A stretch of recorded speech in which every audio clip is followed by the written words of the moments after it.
உங்கள் அபிமான எழுத்தாளர் ஜெயலட்சுமி கார்த்திக்கின் ஆடியோ நாவல் சேனல். ஒவ்வொரு அத்தியாயமும் கேட்டு லைக் பண்ணி கமெண்ட் பண்ணுங்க. மறக்காம சப்ஸ்கிரைப் பண்ணிடுங்க. அப்பதான் கதைகளோட அப்டேட் உங்களுக்கு நோட்டிபிகேஷன்ஸா கிடைக்கும். எனக்கு விதவிதமா சமைக்கிறது ரொம்ப பிடிக்கும். ஆனா பாட்டிக்கு அதெல்லாம் சேராது.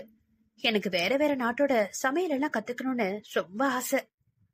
ஸ்ரீயின் சின்ன சின்ன ஆசைகள். அத்தியாயம் 7. தன்யஸ்ரீ மாமியாரிடம் ஒட்டிக்கொள்ள நிகிலா தன்யாவிடம் ஒட்டிக்கொண்டு விட்டாள். தாய் தந்தை இன்னும் வந்து சேராமல் இருப்பது அந்த தளிருக்கு கஷ்டமாக இருந்தாலும் பாட்டியின் கவனிப்பும் சின்ன மாமாவின் அன்பும் அவள் பெற்றோரை அதிகம் தேடவிடவில்லை. இதில் புதிதாக வந்த அத்தை அவளுக்காக காலையில் இட்லி வேண்டாம் என்று அழுததும் முருகல் தோசை செய்து தந்துவிட அவளுடனே ஒட்டிக்கொண்டு அலைந்தாள் நிகிலா. தீபன் மறந்தும் தன்யா பக்கம் திரும்பினான் இல்லை. அவன் மனம் முதல் முறை தன்னை குறித்தே சொல்ல முடியாத குழப்பத்தில் உழன்று கொண்டு இருந்தது. அவன் இயல்பு அது இல்லை என்றாலும் இந்த விஷயம் அவனை இயல்பாக இருக்க விடவில்லை என்பதே உண்மை. குலதெய்வம் கோயிலுக்கு சென்று கடவுளிடம் வேண்டியபடி வெட்ட வெளியில் அடுப்பு வைத்தார் நளினி. அவர்கள் வழக்கப்படி புது மணப்பெண்தான் பொங்கல் வைத்து அம்மனுக்கு பூஜை செய்ய வேண்டும். அதனால் தன்யாவிடம் வந்தவர், இந்த அடுப்புலதாமா வைக்கணும் என்ற யோசனையோடு சொல்ல, நீங்க தள்ளுங்க அத்தை என்று அழகாய் விறகுகளை அடுக்கி பானை வைத்து பொங்கலை பதமாய் கிளறி இறக்கினாள் தன்யா. அவளின் லாவகமாக செயலில் அசோக் ஆதி வியப்புடன் நோக்க, தீபனோ அந்த பிரதேசத்திலேயே இல்லை. அவனுக்கு அங்கே சிக்னல் இல்லை என்று அங்கும் இங்கும் அலைந்து சிக்னல் கிடைத்த இடத்தில் இருந்தபடி அலுவலக வேலையில் மூழ்கி போனான். ஆதி அவளிடம், என்னடா எல்லாமே தெரிஞ்சு வச்சிருக்க? நீ இந்த காலத்து பிள்ளை, சமையல் தெரியறது கூட ஏதோ சரினாலும் விறகடுப்பெல்லாம் எப்படிமா என்றதும், தாத்தா நான் அம்மா அப்பா கூட மதுரையில வளரல. எங்க பாட்டி கிட்ட நத்த பக்கத்துல ஒரு கிராமத்துலதான் வளர்ந்த. அங்க என்னதான் கேஸ் அடுப்பு இருந்தாலும் விறகு போட்டு சமைக்கிறதுல ஒரு அலாதி ருசி. அதான் எனக்கு இந்த அடுப்பும் பழக்கம் என்று மென்மையாய் சொன்ன இளையவளை கண்ட முதியவர் அவள் தலையில் ஆசீர்வதிப்பது போல கை வைத்து, சமத்து பொண்ணுமணி என்றார். அப்போ எனக்கு ஒண்ணு தெரியலன்னா சமத்து இல்லையா என்று கேட்டவளை இடுப்பில் கையொன்று கேட்டவளை பார்த்து, குறும்பு என்று சிரித்தார். இவர்கள் இங்கு மகிழ்ச்சியாக இருக்க தீபனோ கடும் கோபத்தில் இருந்தான். அவன் முடிக்க சொல்லிக் கொடுத்த வேலையை ஒரு டீம் முடிக்காமல் இழுக்க அதனால் மொத்த ப்ராஜெக்டும் தாமதமாகிக் கொண்டிருக்கிறது. இதோ இன்று அவன் மும்பை கிளம்பியிருந்தால் அவனுக்கு அந்த பிரச்சனை இல்லை. சரி, நாளை கிளம்பி போய் எப்படியாவது சரிபடுத்த வேண்டும் என்று நினைத்தான். அவன் கோவிலை அடையும் போது அனைவரும் அவனுக்காக காத்திருக்க அவனும் தன்யாவோடு சேர்ந்து நின்று வழிபட்டு முடித்து கையில் பொங்கல் உள்ள இலையுடன் தனியாக அமர்ந்து உண்ண ஆரம்பித்தான். பொங்கல் சுவையாக இருக்கவே, பரவாயில்லமா, சொல்லிக் கொடுக்க நல்லாதான் செஞ்சிருக்கா என்று நினைத்து கொண்டு உண்டு முடித்தான். அவனின் திடீர் திருமணத்தால் அவன் மட்டும் குழப்பத்தில் இல்லை, மொத்த குடும்பமுமே குழப்பத்தில் இருக்கிறது என்பதை அவன் அறியவில்லை. அப்பாவுக்காக சம்மதித்தாலும் தன்யாவை தீபனுக்கு பிடிக்குமா என்ற குழப்பம் தாய்க்கும். அவனை கட்டாயப்படுத்துறதா நடப்பானோ என்று தந்தையும், பெண்ணு மாறினது தெரிஞ்சா என்ன செய்வான் என்ற தாத்தாவும் ஆளுக்கு ஆள் வெவ்வேறு குழப்பங்களில் இருக்க தன்யா மட்டுமே வர்றது வரட்டும் என்ற மனநிலையில் இருந்தாள். அவளுக்கும் மாப்பிள்ளை மாறியது தெரியாததால் அக்காவின் மீது அவரின் மனம் சென்றிருக்குமோ என்ற குழப்பம் இருந்தாலும் இனி மாற்ற இயலாதே என்ற நிதர்சனமும் புரிந்ததால் அவள் சற்று பொறுமையாக இருந்தாள். ஆனால் இயல்பான பயந்த குணம் அவள் மனதில், உனக்கு அவர் மனதில் இடம் இருக்குமா என்று அவ்வப்போது பயம் காட்டி வந்தாலும் பாட்டியின் அறிவுரைகளை நினைத்து பயப்படக்கூடாது என்று மனதில் உரு போட்டுக் கொண்டாள். வீட்டை அடையும் போதே இரவாகிவிட அன்று இரவில் தனிமையில் அவளோடு எப்படி கழிப்பது என்று தீபன் தவித்து கிடந்த வேளையில் ஆபத்து கால தேவதையாக வந்தாள் நிகிலா. எப்படியாவது தன்யாவோடு இன்று பேசி ஒரு முடிவுக்கு வர வேண்டும் என்று முதலில் நினைத்திருந்த அவனின் நினைவை அடித்து வீழ்த்தியது மாலை தன்யாவின் செயல். ஆம், அவள் காரில் அவன் அருகில் அமர்ந்து பயணப்பட கண்ணுறங்க ஆரம்பித்ததும் மெல்ல மெல்ல வீழ்ந்து அவன் மடியில் அவள் தஞ்சமாக, அவளின் அழகிய வதனமும் காற்றில் ஆடும் குழலும் அவ்வப்போது சேலை நகர்ந்து தரிசனம் தந்த வெண்ணிற இடையும் அவனை கொல்லாமல் கொள்ள, இதென்ன புது தவிப்பு? அவள் பெயர் கூட இன்னும் தெரியாது. சேர்ந்தது போல 4 வார்த்தை அவளோடு பேசிவிடவில்லை.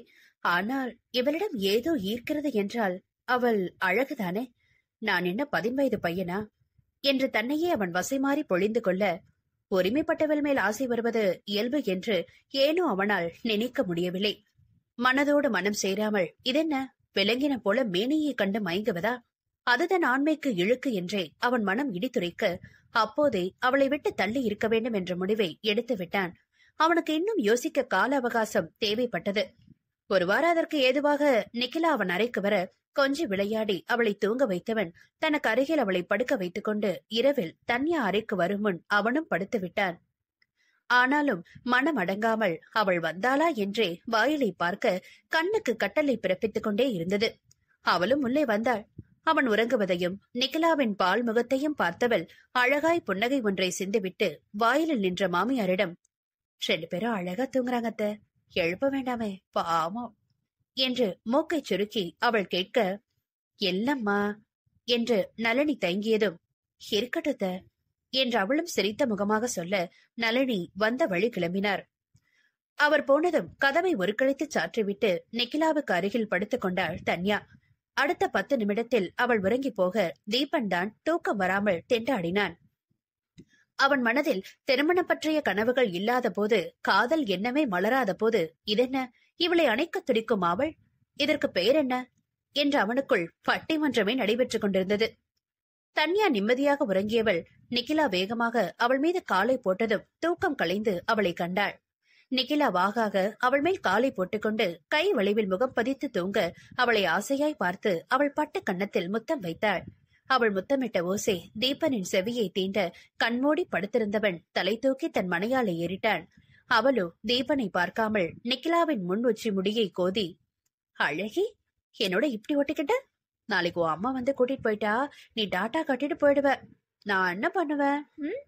உன் அம்மா கிட்ட கேட்டு உன் போட்டோ ஒண்ணு வாங்கி வைக்கணும் என்று தூங்கும் குழந்தையிடம் அவள் கதை பேச மெல்லிய சிரிப்பை வெளியிட்ட தீபனுக்குள், பார்க்க மட்டும் இவ குழந்தை போல இல்ல, இவளே குழந்தைதான் போல என்று நினைத்தவன் ஒன்றை கவனிக்க மறந்தான். அவளை பார்க்க குழந்தை போல என்று முதல் முறை அவளை கண்டபோதே அவன் எண்ணியதை மறந்தவன் அப்படி எண்ணும் போதே அவள் அவன் மனக்கூட்டிற்குள் குடியேறிவிட்டதை அவன் கவனிக்கவே இல்லை. மனம் மாயாவியாய் மாறி அவள் அழகிய வதனத்தை தன்னுள் பொறித்துக் கொண்டதை அவனுக்கு காட்டிக் கொடுக்காமல் ஜாலம் செய்து கொண்டிருந்தது. இரவின் தனிமையை குழந்தை கொண்டு தவிர்த்த தீபன் வாழ்நாள் எல்லாம் இனி அவளோடுதானே என்ற யோசனை வராமல் கிறுக்குத்தனமாய் தன்னை புரிந்து கொள்ளாமல் குழம்பி கிடந்தான். மறுநாள் காலை ஊருக்கு கிளம்ப தீபன் ஆயத்தமாகிக் கொண்டிருந்தான்.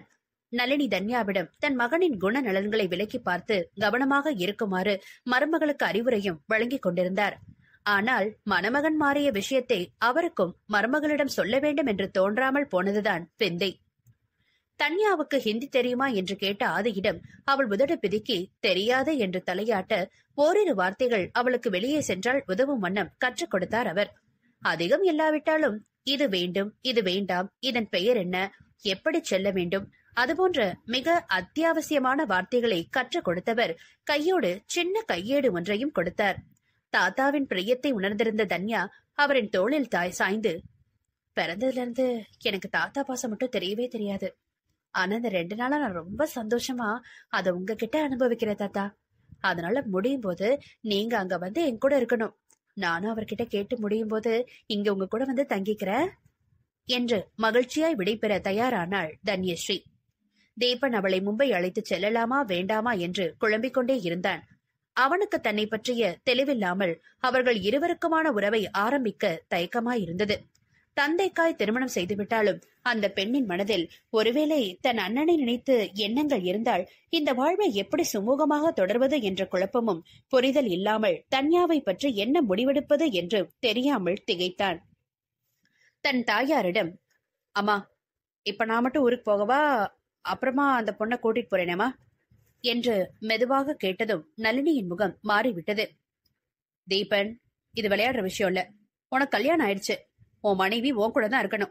கல்யாணமான 2வது நாளே அவரை நீங்க விட்டுட்டு போயிட்டா பொண்ணு வீட்டுல எங்களை பத்தி என்ன நினைப்பாங்க?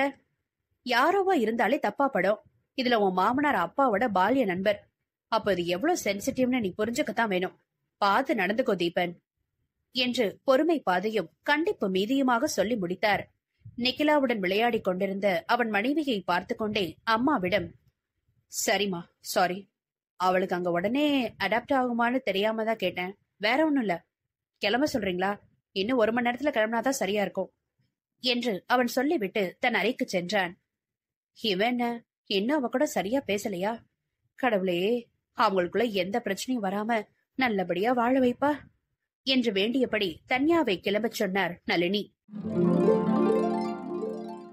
இந்த அத்தியாயத்தை கேட்டு மகிழ்ந்தீர்களா? அடுத்த அத்தியாயத்தில் உங்களை சந்திக்கிறோம்.